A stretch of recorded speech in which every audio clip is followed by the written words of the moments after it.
الذین وہ لوگ یتبعون جو اتباع کرتے ہیں الرسول رسول کی. یہ حضور کی پہلی شان ہے کہ آپ کو یہاں رسول کہا گیا ہے، اور رسول بھی خود اللہ رب العزت نے فرمایا کہ آپ رسول ہیں. یہی وجہ ہے کہ اگر کائنات کا کوئی بھی انسان میرے نبی کی رسالت کا اقرار نہ کرے پھر بھی حضور کی رسالت میں کوئی فرق نہیں آ سکتا. وجہ یہ ہے کہ جس کی رسالت کا گواہ خود خدا ہو اس کو دنیا میں کسی کی شہادت کی گواہی کی حاجت نہیں ہے. بلکہ قرآن میں بڑا واضح انداز سے اللہ نے ارشاد فرمایا وَيَقُولُ الَّذِينَ كَفَرُوا لَسْتَ مُرْسَلًا، اور کافر کہتے ہیں آپ اللہ کے رسول نہیں ہیں. قل، آپ ان کافروں کو فرما دیں کفا باللہ شہیدم بینی و بینکم، مجھے تمہاری گواہی کی شہادت کی کوئی ضرورت نہیں ہے، اس لیے کہ میری رسالت کا گواہ عرش والا خدا ہے. میں کوئی تمہاری گواہی کا محتاج ہوں؟ تو یہ میرے نبی کی پہلی شان ہے کہ آپ کو رسول فرمایا گیا.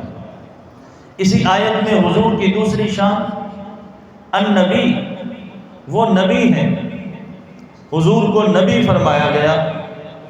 مجھے آپ بتائیں قرآن کا حافظ ہونا شان والی بات، قرآن کا عالم ہونا شان والی بات، اور نیک ہونا متقی صالح ہونا شان والی بات ہے، اللہ کا ولی ہونا شان والی بات ہے، تو پھر سوچو اللہ کا نبی ہونا کتنی شان والی بات ہے.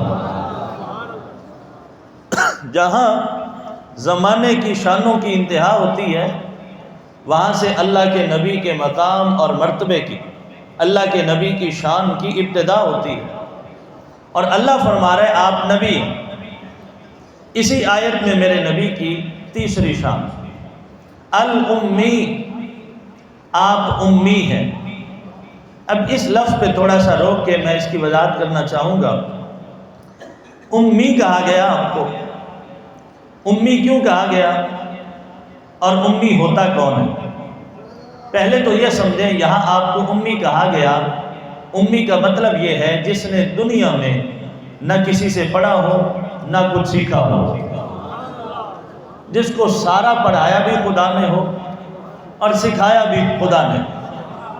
دنیا میں آپ کو کسی کے پاس پڑھنے کے لیے نہیں بھیجا گیا، دنیا میں آپ کو کسی کے پاس سیکھنے کے لیے نہیں بھیجا گیا.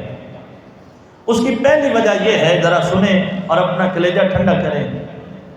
اگر حضور دنیا میں کسی سے پڑھتے، کسی سے کچھ سیکھتے، یہ تو ہر بندہ جانتا ہے جو استاد ہوتا ہے وہ شاگرد سے افضل ہوتا ہے، وہ بہتر ہوتا ہے، وہ اعلیٰ ہوتا ہے. حضرت علی پاک کرم اللہ وجہہ الکریم کا فرمان ہے من علمنی حرفا فہو مولائی، جس نے مجھے ایک حرف بھی سکھایا وہ میرا مولا ہے، وہ میرا سردار ہے. تو اگر حضور دنیا میں کسی سے کچھ پڑھتے، کسی سے کچھ سیکھتے، تو پھر پکی بات ہے جو آپ کے استاد ہوتے وہ آپ سے افضل ہوتے، جو آپ کے استاد ہوتے وہ آپ سے بہتر ہوتے. اللہ نے فرمایا محبوب دنیا میں کسی سے تجھے پڑھانا نہیں ہے، کسی کے پاس سیکھنے کے لیے تجھے نہیں بھیجنا. یا اللہ وجہ کیا ہے؟ فرمایا وجہ یہ ہے کہ تجھے سارے زمانے سے افضل و اعلیٰ جو بنانا ہے.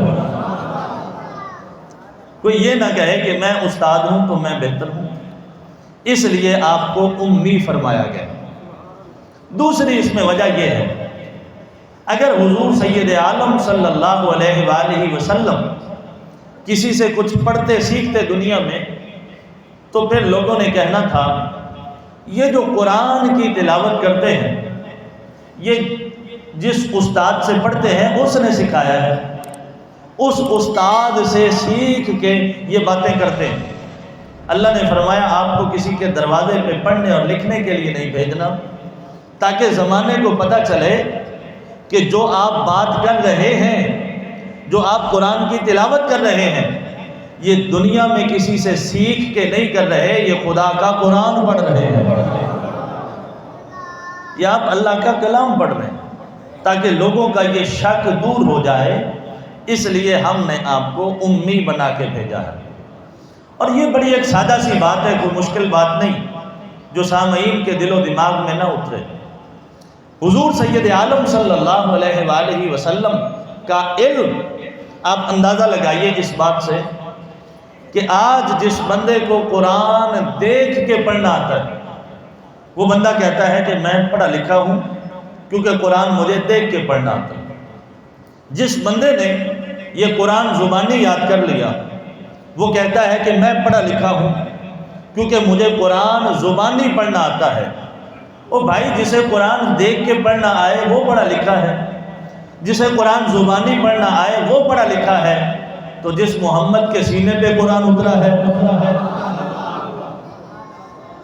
نعرہ تکبیر، نعرہ رسالت، نعرہ رسالت، نعرہ حیدری، نعرہ غوثیہ، علماء یکا اہل سنت والجماعت۔ اور یہ سنیے، یہ کوئی اور مشکل بات نہیں ہے، یہ قرآن مجید کی جو پہلی وحی اتری ہے نا، اگر اس کو ہی پڑھ لیا جائے اور سمجھ لیا جائے تو یہ مسئلہ حل ہو جاتا ہے۔ پہلی وحی قرآن کی بڑی وہ معروف اور مشہور آیتیں ہیں۔ اللہ نے ارشاد فرمایا اقرا، آپ پڑھیں، اقرا آپ پڑھیں، بسم ربک الذی خلق، اس رب کے نام کے ساتھ جس نے آپ کو پیدا کیا ہے۔ خلق الانسان من علق، انسان کو پیدا کیا ایک لوتھڑے سے۔ اقرا، دوسری بار پھر آپ پڑھے، وربک الاکرم، آپ کا رب بڑا کرم کرنے والا، الذی علم بالقلم، وہ جس نے قلم کے ساتھ لکھنا سکھایا ہے۔ پھر آگے کہا علم الانسان ما لم یعلم، انسان کو وہ سکھایا جو انسان نہیں جانتا تھا۔ یہ ہے قرآن کی پہلی وحی جو اتری ہے۔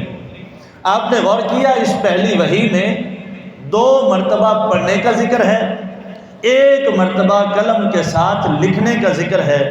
مجھے آپ بتائیں، جس نبی کو پہلی وحی میں اللہ نے پڑھنا بھی سکھا دیا ہو، لکھنا بھی سکھا دیا ہو، تو جس کا علم پہلی وحی میں اتنا ہے، قرآن مکمل ہونے کے بعد اس کا علم کتنا ہوگا؟ قرآن جب پورا ہو چکا ہوگا پھر حضور کے علم کا اندازہ کوئی کر سکتا ہے؟ اور میں آپ کو بڑی ذمہ داری کے ساتھ ایک جملہ عرض کروں، وہ یہ کہ انبیاء کے علم کے اوپر اعتراض کرنے والے 2 طرح کے لوگ، آپ پوری انسانی تاریخ پڑھ لیں، 2 طرح کے لوگوں نے نبیوں کے علم پہ اعتراض کیا۔ نمبر 1 کافروں نے کیا، نمبر 2 منافقوں نے کیا۔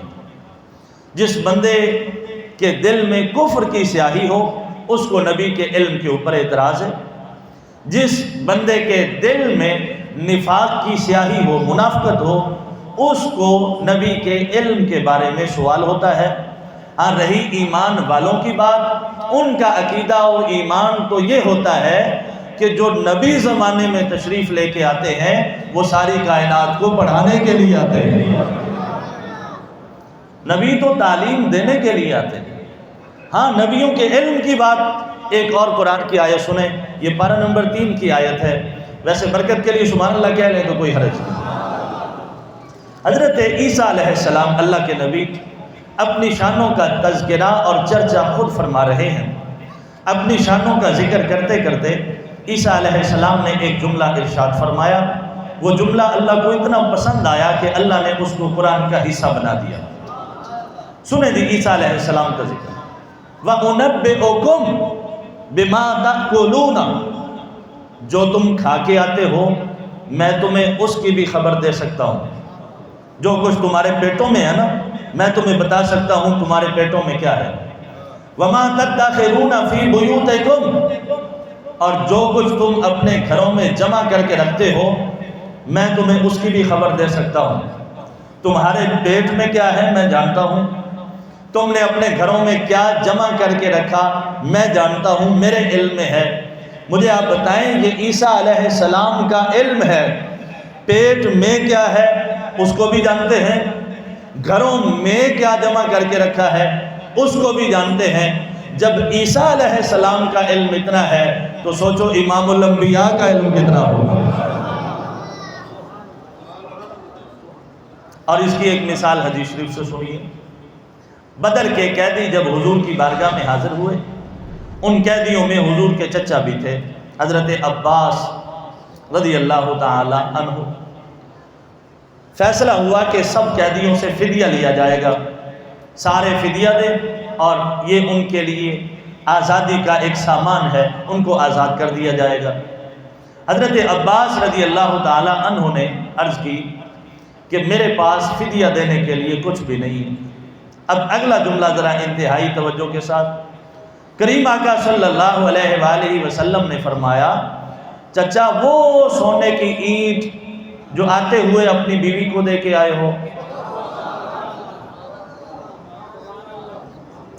انتظار ہے تھوڑی سبحان اللہ، وہ سونا جو اپنی بیوی کو دے کے آئے ہو، عرض کرنے لگے واقعی بات اسی طرح ہے، سونا میں نے ان کو دیا ہے، لیکن آپ کو کیسے پتا چلا؟ اس وقت یا میں تھا یا میری بیوی تھی؟ فرمایا مجھے میرے رب نے بتایا ہے،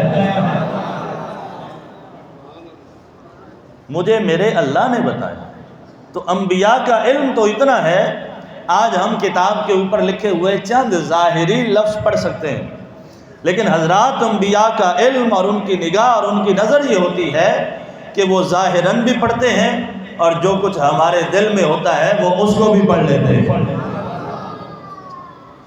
اللہ کے نبی فرمایا الامی، وہ ان کی شان یہ ہے کہ وہ امی بن کے زمانے میں تشریف لے کے آئے ہیں، دنیا میں انہوں نے نہ کسی کے پاس پڑھا ہے نہ کسی سے کچھ سیکھا ہے۔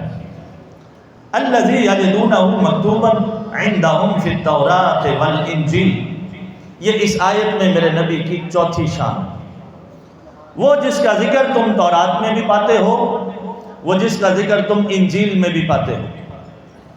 قرآن میں ایک اور مقام پہ فرمایا گیا الذین آتیناہم الکتاب، وہ لوگ جن کو ہم نے کتاب دی ہے، یعرفونہ کما یعرفون ابناءہم، وہ آپ کو ایسے پہچانتے ہیں جیسے وہ اپنے بیٹوں کو پہچانتے ہیں۔ وجہ یہ ہے کہ ہم نے تورات میں آپ کی صفتیں ہی اتنی بیان کر دی ہیں، انجیل میں آپ کی نشانیاں ہی اتنی بیان کر دی ہیں، جو بھی تورات پڑھے گا جو بھی انجیل پڑھے گا وہ آپ کو ایسے پہچانے گا جیسے وہ اپنے بیٹے کو پہچانتا ہے۔ یہ پھر الگ بات ہے، کوئی تعصب کی وجہ سے اگر عداوت کی وجہ سے اقرار نہ کرے یہ الگ بات ہے، ورنہ آپ کی معرفت آپ کی پہچان وہ ان تک ہو چکی ہے، پہنچ چکی ہے۔ حضرت عبداللہ بن سلام رضی اللہ تعالی عنہ اسلام لانے سے قبل یہودیوں کے بہت بڑے عالم تھے، امتحان لینے کی غرض سے ایک لمبا چوڑا پرچہ سوالات کا تیار کر کے حضور کی خدمت میں حاضر ہو گئے۔ اب ساتھ اور بھی ساتھی تھے، انہوں نے کہا کہ سوال کریں پتہ چل جائے گا۔ سوال کرنے کے لیے جب آئے تو کریم آقا صلی اللہ علیہ وآلہ وسلم کے چہرے پہ نظر پڑ گئی،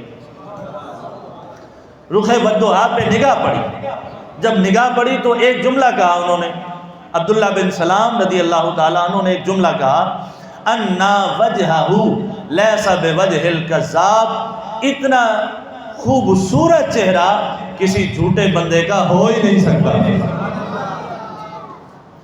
جھوٹے انسان کے چہرے پہ اتنی خوبصورتی نہیں ہوتی۔ تو جب وہ ایمان لے آئے، کلمہ پڑھ لیا، حضرت سیدنا فاروق اعظم رضی اللہ تعالیٰ عنہ نے ان سے پوچھا یہ قرآن کی ایک آیت ہے کہ اہل کتاب رسول اللہ کو ایسے پہچانتے ہیں جیسے اپنے بیٹوں کو پہچانتے ہیں، کیا بات اسی طرح ہے؟ آپ تو اہل کتاب رہ چکے ہیں، آپ کو اس بات کا علم ہوگا۔ انہوں نے کہا کہ بات بالکل اسی طرح ہے، ہم حضور کو اتنا پہچانتے ہیں جتنا اپنے بیٹوں کو بھی نہیں پہچانتے ہیں، کیونکہ وجہ یہ ہے حضور کا ذکر تورات میں بھی ہے، حضور کا ذکر انجیل میں بھی ہے۔ نبی پاک صلی اللہ علیہ وسلم کی ایک اور شان وَيُحِلُّ لَهُمُ الطَّيِّبَاتِ يَأْمُرُهُمْ بِالْمَعْرُوفِ، آپ نیکی کا حکم دیتے ہیں، وَيَنْهَاهُمْ عَنِ الْمُنْكَرِ، اور زمانے کو برائی سے منع کرتے ہیں، روکتے ہیں۔ یہ آپ کی بعثت کا مقصد ہے کہ زمانہ نیکیاں کرے، برائیوں سے باز آ جائے۔ آج جو نیکیاں کرتے ہیں یہ رسول اللہ کا صدقہ ہے۔ آج اگر جو برائیوں سے رکے ہوئے ہیں اور برائیاں نہیں کرتے تو یہ بھی رسول اللہ کا صدقہ ہے۔ اور صحابہ اس کا برملا اقرار کیا کرتے تھے، لولا انت مہتدینا ولا تصدقنا ولا صلینا، حضور اگر آپ نہ ہوتے تو ہمیں ہدایت نہ ملتی، ہم صدقہ نہ کرتے، ہم نمازیں نہ پڑھتے۔ آج اگر ہدایت کے رستے پہ ہیں تو رب کعبہ کی عزت کی قسم یہ مصطفیٰ جان رحمت کا احسان ہے۔ آج جو نماز پڑھ رہے ہیں، جو صدقہ و خیرات کر رہے ہیں، تو اس میں کوئی ہمارا اپنا ذاتی کوئی کمال نہیں، یہ رسول اللہ صلی اللہ علیہ وآلہ وسلم کا احسان ہے کہ یہ جتنی بھی نیکیاں نصیب ہوئیں یہ حضور کے صدقے سے نصیب ہوئیں۔ اور آپ کیا کرنے تشریف لے کے آئے ہیں؟ یحل لہم الطیبات، پاک چیزوں کو حلال کرنے آئے ہیں، ویحرم علیہم الخبائث، اور خبیث چیزوں کو حرام کرنے آئے ہیں۔ جتنی بھی پاک چیزیں تھیں آپ نے ان کو حلال کر دیا، جتنی بھی ناپاک اور خبیث چیزیں تھیں آپ نے ان کو حرام کر دیا۔ آپ حلال کرتے ہیں، آپ حرام کرتے ہیں، اس کا مطلب ہے اللہ نے آپ کو اتنا اختیار دے کے تو بھیجا ہے، جس کو چاہے حرام فرما دیں، جس کو چاہے حلال فرما دیں، جیسے مرضی ہو، اس کو حلال کر دو، اس کو حرام کر دو، جیسے آپ کے مزاج میں آئے۔ وَيُحَرِّمُ عَلَيْهِمُ الْخَبَائِثَ، خبیث چیزوں کو آپ حرام کرتے ہیں۔ اور کیسے امی ہیں، نیکیوں کا حکم دیتے ہیں، برائیوں سے منع کرتے ہیں، اس کا مطلب ہے نیکیوں کو جانتے ہیں تو ہی حکم دیتے ہیں نا۔ وہ بھائی برائیوں سے منع کرتے ہیں، اس کا مطلب ہے برائیوں کو جانتے ہیں تو ہی منع کرتے ہیں۔ پاک چیزیں حلال کرتے ہیں، اس کا مطلب ہے پاک کا علم رکھتے ہیں تو ہی حلال کرتے ہیں۔ خبیث چیزوں کو حرام کرتے ہیں، اس کا مطلب ہے خبیث چیزوں کا علم رکھتے ہیں تو ہی حرام کرتے ہیں نا۔ اور کریم آقا صلی اللہ علیہ وسلم کا علم، قرآن کی ذرا ایک اور آیت سے سمجھیے گا۔ موسیٰ علیہ السلام کو جب آپ کی والدہ نے صندوق میں ڈال کے وہ پانی میں بہا دیا، یہ صندوق چلتا ہوا خدا کی مرضی و مشیت سے فرعون کے محل کے ساتھ جا لگا، اس کے سپاہیوں نے پکڑا، لے کے آ گئے۔ صندوق کو کھولا گیا تو چاند سا بچہ سامنے ہے۔ جب وہ فرعون کا ارادہ ہوا کہ قتل کریں، چونکہ وہ پہلے بنی اسرائیل کے 70,000 بچے قتل کروا چکا تھا، اس نجومی کے کہنے پہ جس نے کہا تھا کہ ایک بچہ پیدا ہوگا اور وہ تیری بادشاہت کے خاتمے کا سبب بنے گا، 70,000 بنی اسرائیل کے بچے اس نے قتل کروا دیے۔ موسیٰ علیہ السلام جیسے اس کے محل میں صندوق کھلا، سامنے موسیٰ علیہ السلام ہے، اس کا ارادہ بنا کہ قتل کریں، تو پاس حضرت بی بی آسیہ کھڑی تھی، انہوں نے کہا لا تقتلوہ، خبردار اس کو ہاتھ نہیں لگانا، اس کو قتل نہیں کرنا۔ کیوں؟ کہا قرۃ عین لی ولک، دیکھتے نہیں ہو کتنا خوبصورت بچہ ہے، یہ میری بھی آنکھوں کو ٹھنڈا کر رہا ہے، اور اگر تو اس سے محبت کرے گا تو یہ تیری بھی آنکھوں کو ٹھنڈا کرے گا۔ وہ قتل کرنے سے باز آ گیا، کہا ہم اس کو پالتے ہیں، اپنا بیٹا بنا لیں گے۔ اب فرعون اس کو ماننا پڑا۔ جب اس نے حضرت آسیہ کی یہ بات مانی تو کہا کہ دائیوں کو بلایا جائے تاکہ اس بچے کو دودھ پلائے۔ اب دائیاں آنا شروع ہو گئیں، موسیٰ علیہ السلام جو بھی دائی آتی ہے اس کا دودھ قبول نہیں کرتے۔ اس نے کہا اور کو بلاؤ، اور کو بلاؤ، آخر بادشاہ فرعون ہے، 400 سال وہ تخت پہ بیٹھ کے کہتا تھا انا ربکم الاعلی، سب سے بڑا رب میں ہوں۔ بڑے بڑے خاندانوں کی، بڑے بڑے گھروں کی عورتیں آئیں، دائیاں آئیں، لیکن موسیٰ علیہ السلام نے کسی بھی عورت کا دودھ قبول نہیں کیا۔ کیوں نہیں کیا؟ اس کی وجہ کا ذکر اللہ نے قرآن میں فرمایا، وَحَرَّمْنَا عَلَيْهِ الْمَرَاضِعَ، ہم نے موسیٰ علیہ السلام پر حرام کر دیا تھا کہ آپ نے کسی اور عورت کا دودھ قبول نہیں کرنا، دودھ پینا ہے تو اپنی ماں کا دودھ پینا ہے۔ ہم نے بتا دیا ہے کہ باقی دائیوں کا جو دودھ ہے وہ آپ کی ذات کے اوپر حرام ہے۔ قرآن کی آیت میں پڑھ دی میں نے، نتیجہ دینے لگا ہوں۔ چند دنوں کے ہیں موسیٰ علیہ السلام، صرف چند دنوں کے، اور اللہ فرما رہا ہے ہم نے موسیٰ علیہ السلام پر باقی دائیوں کا دودھ حرام کر دیا تھا۔ چند دنوں کے موسیٰ علیہ السلام ہوں، حلال کو بھی جانتے ہیں، اتفاق نال سبحان اللہ کو سارا بھئی چند دنوں کے ہیں موسیٰ علیہ السلام، حلال کو بھی جانتے ہیں، حرام کو بھی جانتے ہیں۔ یہ تو موسیٰ علیہ السلام کا علم ہے کہ چند دنوں کے ہوں، حلال کا بھی علم ہے، حرام کا بھی علم ہے۔ ساری زندگی موسیٰ علیہ السلام دعا کرتے رہے، یا اللہ یہ امت تو عطا فرما دے۔ اللہ نے فرمایا میں یہ امت اپنے محبوب کو دے چکا ہوں، یا اللہ اگر یہ امت نہیں دینی تو پھر مجھے بھی اس رسول کا امتی ہی بنا دے۔ نعرہ تکبیر، نعرہ رسالت، نعرہ حیدری، نعرہ غوثیہ۔ تو جب موسیٰ علیہ السلام پیدا ہوتے ہی حلال کا علم بھی رکھتے ہیں، حرام کا علم بھی رکھتے ہیں، تو سوچو پھر جس نبی کا امتی بننے کی موسیٰ علیہ السلام خواہش کرتے رہے، اللہ نے ان کو کتنا علم عطا فرمایا، ان کے علم کا مقام کیا ہوگا۔ اور آگے ارشاد فرمایا وَيَدَعُ عَنْهُمْ إِسْرَهُمْ، یہ بھی اس رسول کا احسان ہے تمہارے اوپر کہ وہ تمہارے سروں سے بوجھ اتارتا ہے۔ اس نے تمہارے سروں سے بوجھ اتار دیا۔ وہ کیا بوجھ تھا؟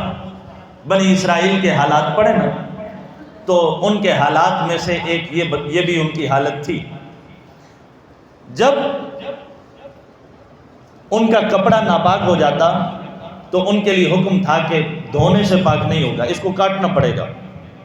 بدن ناپاک ہو گیا ہے، بدن کا وہ حصہ دھونے سے پاک نہیں ہوگا، کاٹنا پڑے گا تو پھر پاک ہوگا، ورنہ پاک نہیں ہوگا۔ کتنا بڑا بوجھ تھا انسانیت کے سر پہ۔ ایک کپڑے کو کاٹنا چلیں تھوڑا آسان ہے، اور بدن کو کاٹنا کس قدر مشکل بات ہے۔ آج نبی کی برکت سے اللہ نے انسانیت کے سر سے بوجھ کو اتارا ہے۔ بدن پاک ہو جائے، ناپاک ہو جائے، یا کپڑا ناپاک ہو جائے، دونوں کو کاٹنے کی ضرورت نہیں ہے۔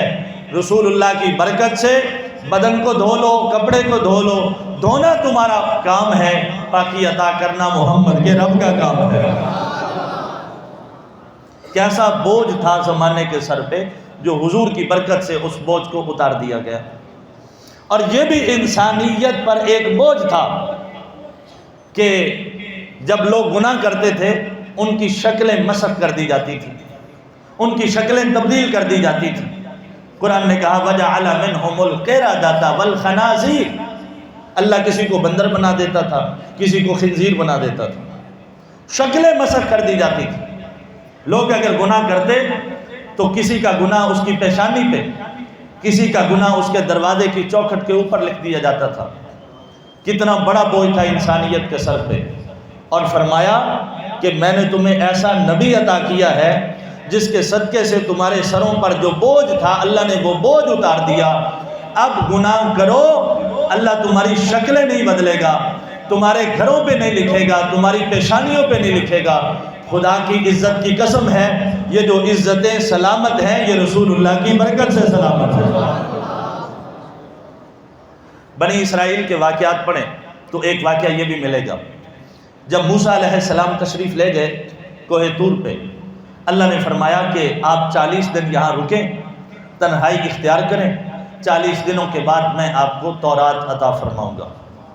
موسیٰ علیہ السلام اپنا نائب اور نمائندہ اپنے بھائی ہارون علیہ السلام کو بنا کے کوہ طور پہ تشریف لے گئے۔ جیسے ہی آپ تشریف لے گئے کوہ طور پہ، پیچھے قوم نے بچھڑے کی پوجا کرنا شروع کر دی۔ بجائے ایک اللہ کو سجدہ کرنے کے وہ بچھڑے کو سجدہ کرنے میں مصروف ہو گئے۔ موسیٰ علیہ السلام جب 40 دنوں کے بعد تشریف لے کے آئے قوم کے پاس، ناراضگی کا اظہار فرمایا، ناراضگی کا اظہار کیا، تو اللہ تعالیٰ نے قرآن نازل کیا، لا تأخذ بلحیتی ولا برأسی، اپنے بھائی کی داڑھی کو پکڑا، ان کے سر کو پکڑا۔ انہوں نے کہا مہربانی کریں یبنا اماں، اے میری ماں کے بیٹے، میرا سر نہ پکڑیں، میری داڑھی نہ پکڑیں، میں نے اس قوم کو سمجھایا، یہ قوم باز نہیں آئی، گناہ کر بیٹھی۔ موسیٰ علیہ السلام نے اللہ کی بارگاہ سے رجوع کیا، یا اللہ میری قوم سے گناہ ہوا، ان کی معافی کا طریقہ کیا ہے؟ قرآن میں اللہ نے بنی اسرائیل کی معافی کے 2 طریقے ارشاد فرمائے۔ ذرا سنیے حضور کے واسطے سے اور وسیلے سے کس قدر انسانیت کے سر سے بوجھ اترا ہے۔ فرمایا ان کی معافی کے 2 طریقے۔ ایک طریقہ یہ ہے فَقْتُلُوا أَنفُسَكُمْ، یہ اپنے آپ کو قتل کر دیں، اپنے آپ کو ختم کر دیں، اپنی جانوں کو قتل کریں، پھر ان کو معافی ملے گی۔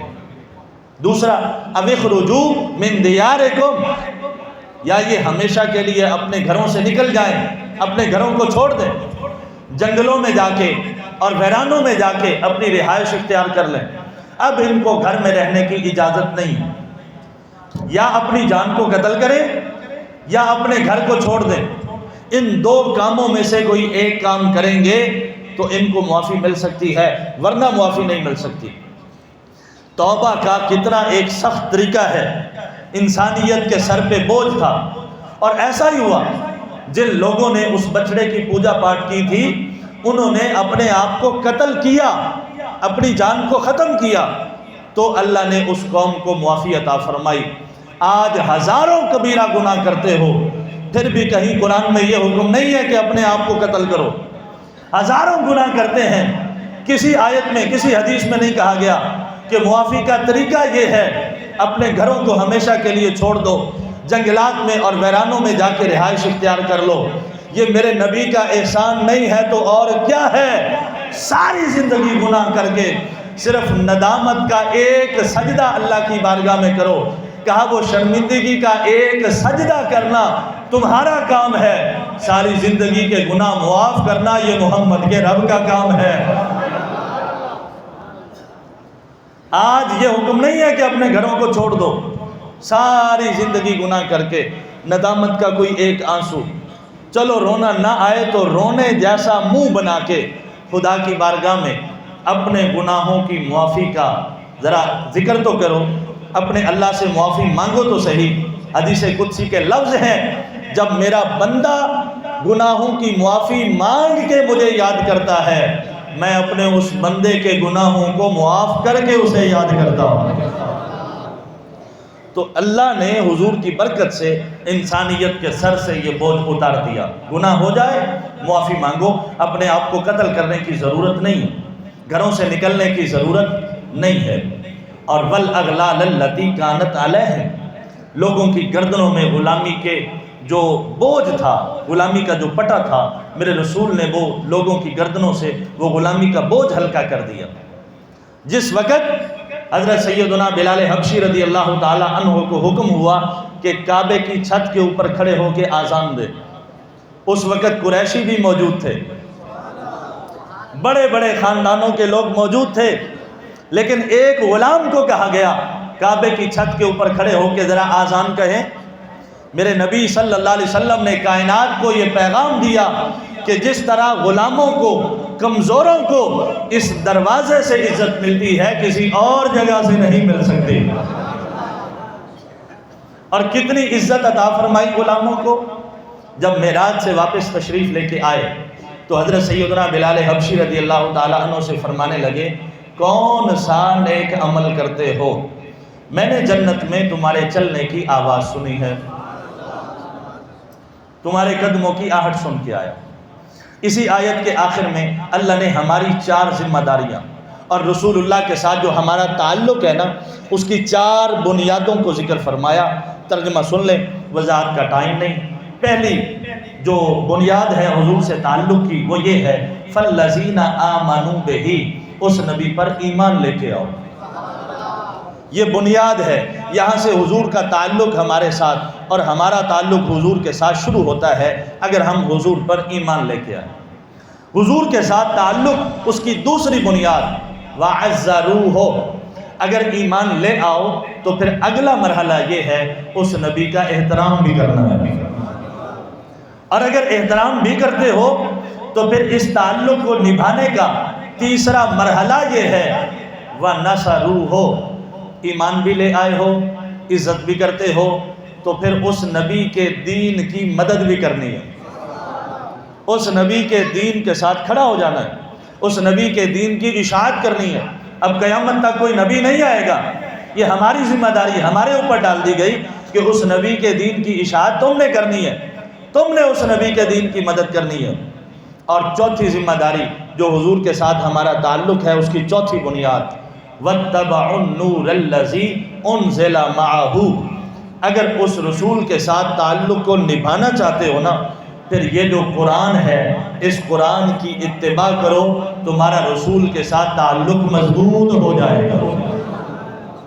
اور آگے پھر اللہ نے کامیابی کا پروانہ جاری کیا، اولئک ھم المفلحون، یہ لوگ کامیاب لوگ ہیں۔ آج پتہ نہیں کہاں کہاں بھٹکتے ہو کامیابی کو تلاش کرنے کے لیے۔